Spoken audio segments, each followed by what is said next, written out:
Hello, everyone. Welcome to The Spiritual American. My name is Dr. Ann O'Hare, and I am your host. Today, we will be talking about rest.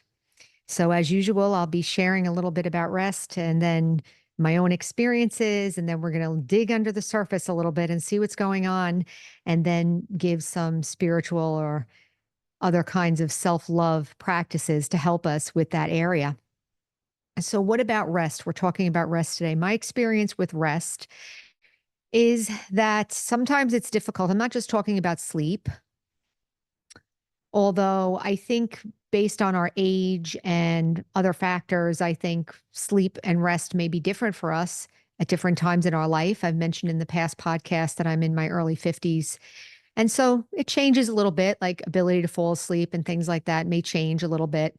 Um, but what we're talking about here is not just sleep, also rest, relaxing, maybe taking a break or taking care of myself. And I'm going to share a little bit about my upbringing. I was brought up here in the United States and in the Northeast, and there was a lot of emphasis on getting my education, getting a career, making money, being powerful in the world, things like that. So there was a lot of emphasis on hard work, making something happen, results oriented, things like that. There's a lot of action consciousness there. Everything's all about acting and doing and figuring out and things like that. I grew up like that and I built a career that way. And so resting is not usually on the agenda. So I don't know how many of you, if you think about it, are you able to rest? Do you like to rest? I know some people that they feel they're ready to rest at any moment. Like I know some people who just like will fall asleep at any moment or rest. I was never one of those people. I was always more interested in doing or thinking than resting or being. Maybe we've heard in psychology or in other spiritual things, just be. That never worked for me. Oh, just be. Like what are you talking about? Like my way of looking at the world was based on doing. Do this, do that, think this, figure this out, do it. So if everything is always about action and somebody says, okay, sit there and meditate and just be quiet. Like, what? What are you talking about? What do I have to do? So you can hear by listening to me that it's probably, the way I'm thinking about things is making me think that everything requires action and things like that. But what I want to do is I want to uncover some of the attitudes that I developed over my lifetime that have had an impact on me in this area. One of the attitudes I've had is about other people who maybe are not as action conscious as me, maybe not as willing to be so active. Or let's say if I was really into a project and I was, very excited about it and I had all this energy, and then there was somebody else in the group that was like more laid back, like, yeah, okay, that sounds good or whatever. I would immediately feel bad when I was around them. Not only feel bad, I would feel angry at them or maybe resent them or maybe try to control them into being more like me and things like that.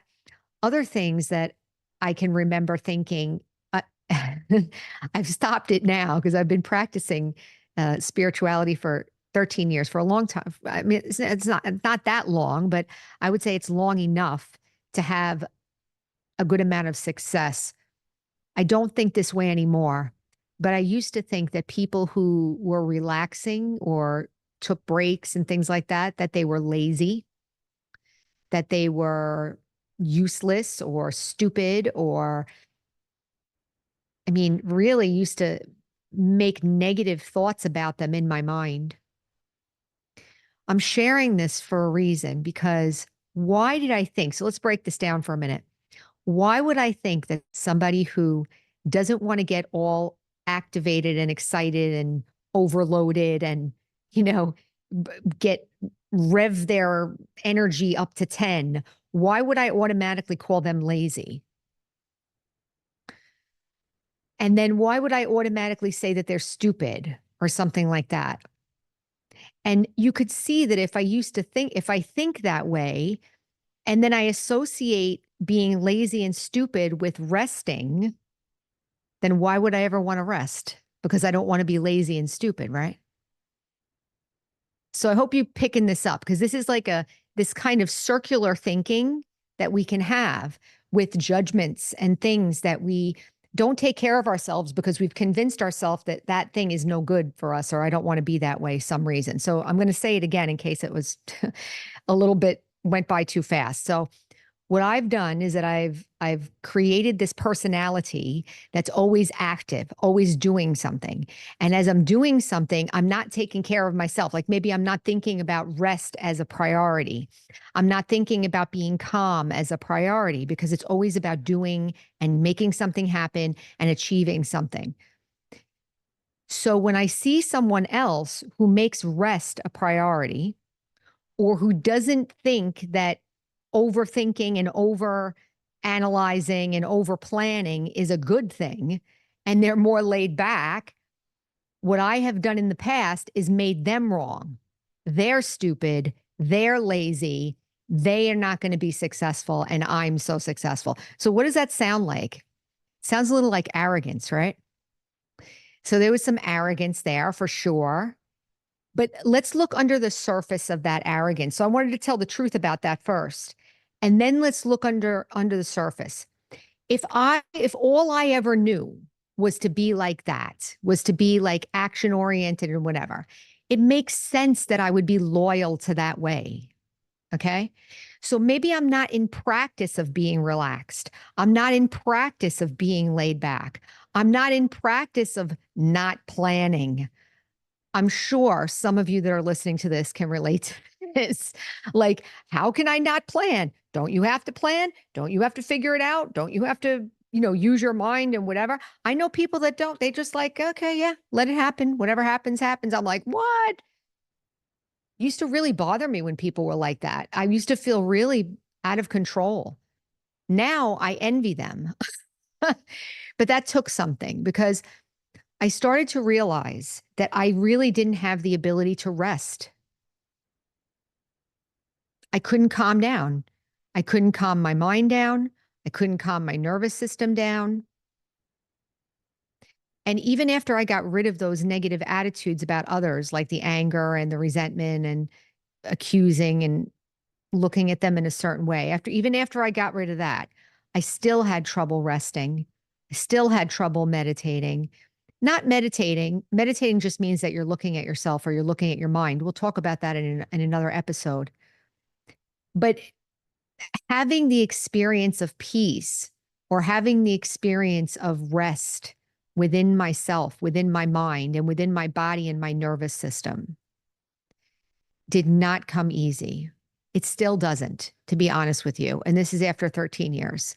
It still doesn't come easy. That's not to say that there's anything wrong. It's good to be able to be active, and it's good to be able to plan, and it's good to be able to speak well or do something or get something accomplished. Those are good. So we're not throwing that away. Okay.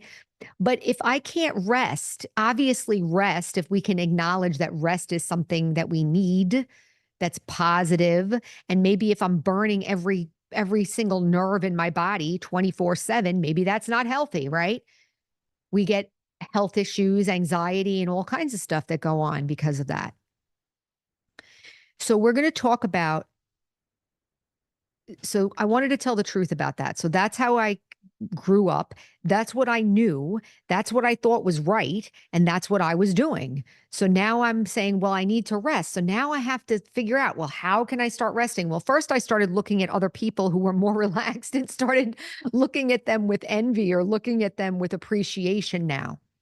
Like I started to appreciate people who weren't as driven as me.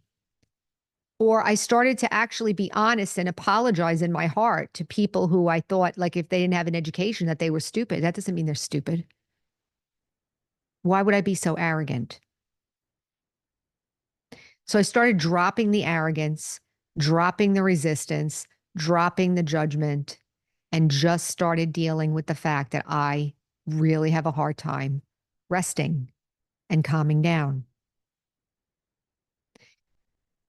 For those of you out there who can relate to this could be one of the most difficult things that you will try to do because there's so much payoff to activity, and the payoff for rest doesn't happen right away.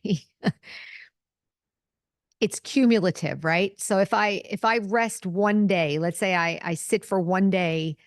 Well, we know this with vacations, right? If I go on a vacation for 2 weeks, but I spend the rest of the year going crazy, the 2 weeks isn't going to solve the rest of the year. It helps, but it isn't going to solve it. So this idea of bringing rest into my consciousness as a good thing. So this is what I want to introduce as a solution or as an idea to think about. Don't change anything yet. Just look at your own life and say, what are my attitudes toward rest? Have I been doing like Dr. Ann has been doing and like, making everybody else wrong if they weren't like me? And, have I been doing that? Or what's my experience with rest?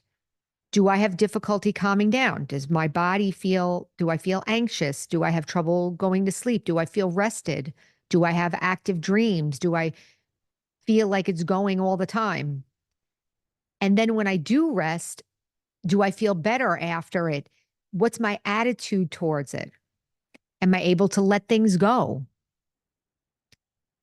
In the last podcast, we were talking about that when you start taking care of yourself, you start being able to discern out things that are good for me and things that are not good for me in a way that maybe I wasn't able to do before. So in this case, if I'm always thinking of things in terms of activity, or always thinking of things in terms of results, or always thinking in things in terms of overthinking and planning, and then the suggestion is to rest, I'm not going to have any relationship to that thing.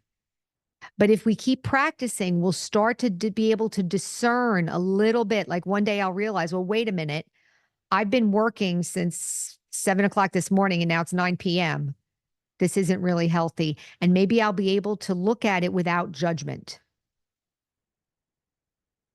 Because there's no judgment in spirituality. There's no judgment of the self and there's no judgment of others. So like I was saying before, I had to let go of that arrogance, right? That judging of others. And now I have to not judge myself. So I'm be able to discern, okay, well, I'm not taking care of myself. So what I want to suggest that you all do if you want to take this on is don't change anything yet. Just take a look at how you feel about resting. Do you think it's a waste of time? Do you not even know what it is? I mean, when I say rest, is it only sleep that you're thinking of? I know that in the old days, people still people do it. I say old days because I don't do it, but I know people will just like sit on the porch or whatever and just sit there, looking out at the tree or whatever and just being there. It's not easy for me to do that. That's not a natural thing for me to do. I would much rather be getting something accomplished or doing a project than sitting still. But sitting still doesn't mean you have to, if you're trying to learn how to rest or learn how to change in this area, doesn't mean you have to force yourself to do that. Just ask yourself, what do I think about that? Do I think that's a good idea? Do I think it's positive? What are the positive aspects of this? The people who I used to think is lazy, I now see them as the smart one. I was talking to somebody the other day and I was saying how, I was sharing this, that everything's always about getting something done and getting something accomplished or whatever, and using the mind so much. And the person said to me, wow, I'm too lazy for that. I wouldn't spend that much energy doing that. I just, take it as it comes. And I'm like, for the first time, I didn't judge that person. This was recently. There was no judgment of that person when she said that. I actually felt like I appreciated that. Like I wished I could be more like that. I envy is not the right word because it wasn't negative, but it was positive. Like I appreciated that quality, that I saw it as a good thing. This is what I'm getting at. That we want to learn to see rest as something good, something positive, and then figure out a way to do it yourself that works for you. somebody might say, oh, getting more sleep might work for them. Or somebody might say, turn off all your screens and sit quietly. Well, maybe you don't want to do that, but maybe you could edge towards something more restful. Like, for instance, I used to do Facebook, and I stopped Facebook completely because I could sit there with that scrolling and 3 hours would go by and I would completely be gone in that scrolling. It's a very powerful attention trap there. So I stopped that completely, and I can't even look at it now. If I have to go in there for something, occasionally I have to go in there for this kind of service from classes or something. And I go in there and, like, as soon as I'm done with that, I'm out, because I can't, if I start scrolling, I know it's going to feel really bad. So that was one thing I did in the direction of rest, right?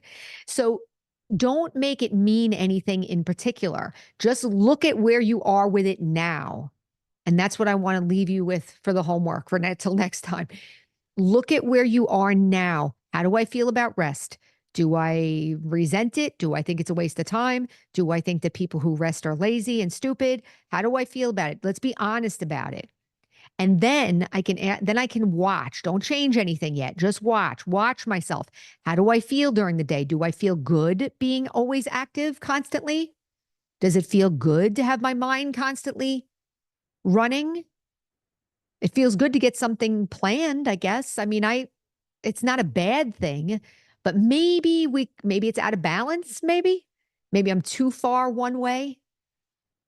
So when it comes to rest, the main thing that we're talking about here is look at how you feel about it. Take a look at your own self. How am I throughout the day in terms of activity? How do I feel? Do I feel good? Do I feel exhausted? Do I feel resentful? Do I feel angry? Do I feel overwhelmed?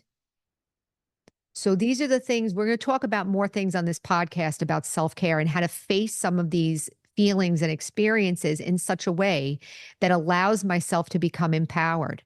So in terms of rest, take a look at yourself and don't make a large demand on yourself. Make a tiny little suggestion to yourself, if you like, based on what you see. If I see that I'm very intolerant of others who are not as active as I am, maybe I can stop that. If I see that I'm running, 18 hours a day, maybe I can look at that and see, is that healthy for me? And see if I can shift it ever so slightly. Small change, tiny, tiny, tiny little shift. After you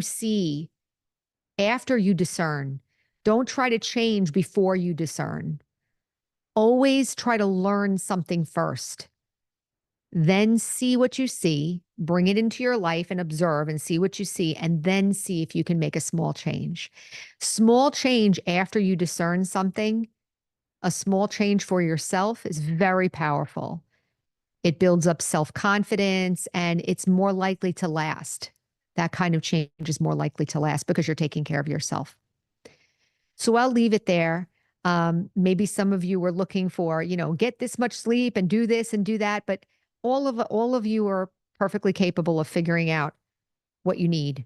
And we have enough science to tell us how much sleep people need and so forth. And we know that how the day runs, and I'm sure you'd be able to figure out a way to free yourself of any negativity around rest, make it a positive, and bring it into your life in such a way that it supports you and helps you to take care of yourself.